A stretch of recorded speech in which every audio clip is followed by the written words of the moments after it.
तो इंडिया में tax calculate होता है स्लैब वाइज। तो इसमें एक एक स्लैब हम लोग पहले समझ लेते हैं। फर्स्ट है आपका 4 to 8 लाख, उसमें आपको 5% का टैक्स लगेगा। सेकंड है आपको 8 to 12 लाख, उसमें आपको लगेगा 10% का टैक्स। देन आता है 12 to 16, उसमें आपको लगेगा 15% का टैक्स। एंड देन आता है आपको 16 to 20, 20% का टैक्स। उसके बाद भी है, बट अभी हम लोग यहाँ तक ही देखते हैं। और उसके पहले जो आता है 0 to 4, तो यहाँ पे आपको 0% लगता है। तो अभी अब हम लोग एक एग्जाम्पल लेते हैं। तो अगर समझ लो किसी की सैलरी 12 लाख है,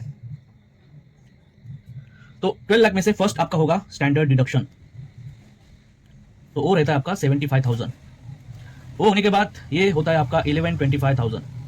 अभी इसके बाद स्लैब वाइज हम लोग इसका टैक्स स्लैब निकालेंगे। तो ये 1125 किसके रेंज में आता है? 4 to 8, 8 to 12।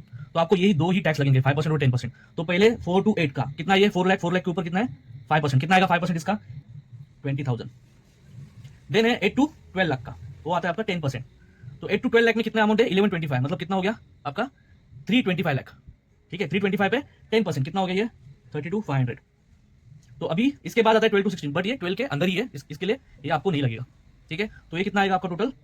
52,500। अगर ये आपका 60K के अंदर है तो आपका टैक्स लगेगा 0।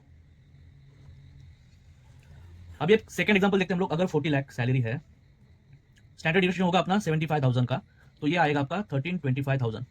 जैसे अभी ये वैल्यू जो है वो किसके अंदर आएगी? 4 to 8, 8 to 12 और 12 to 16। तो पहले तो हम लोग देखते हैं 4 to 8, 4 to 8 का कितना होगा? 5%, यहाँ पे 20,000। देन प्लस 8 to 12, यहाँ पे 4 लाख पूरा आएगा। क्यों? क्योंकि ये 12 लाख के ऊपर है, तो 4 लाख पूरा आएगा। 4 लाख का 10% मतलब कितना होगा? 40,000। अभी 12 to 16 में कितना अमाउंट इसके रेंज में? 1325। तो कितना आता है 12 के ऊपर? ये 1,25,000। तो 1,25,000 के ऊपर ये 15% टैक्स लगेगा। तो 1,25,000 का 15% कितना होता है?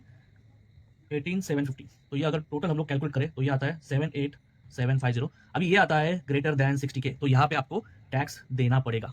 तो कितना टैक्स देना पड़ेगा? तो 78,750 प्लस आपको सेस ऐड करना है, वो भी रहेगा आपका 4%। तो टोटल होगा ये आपका 81,900। अभी टैक्स कितने अमाउंट तक नहीं लगेगा? तो 12,75,000 तक आपको टैक्स नहीं लगेगा। अगर आपकी सैलरी अप टू 12,75,000 है तो आपको टैक्स 0 लगेगा। अगर आपकी सैलरी 12,75,000 के ऊपर है तो आपको टैक्स लगेगा। तो ये 60K क्या है? तो ये 60K है आपका रिबेट अंडर सेक्शन 87A।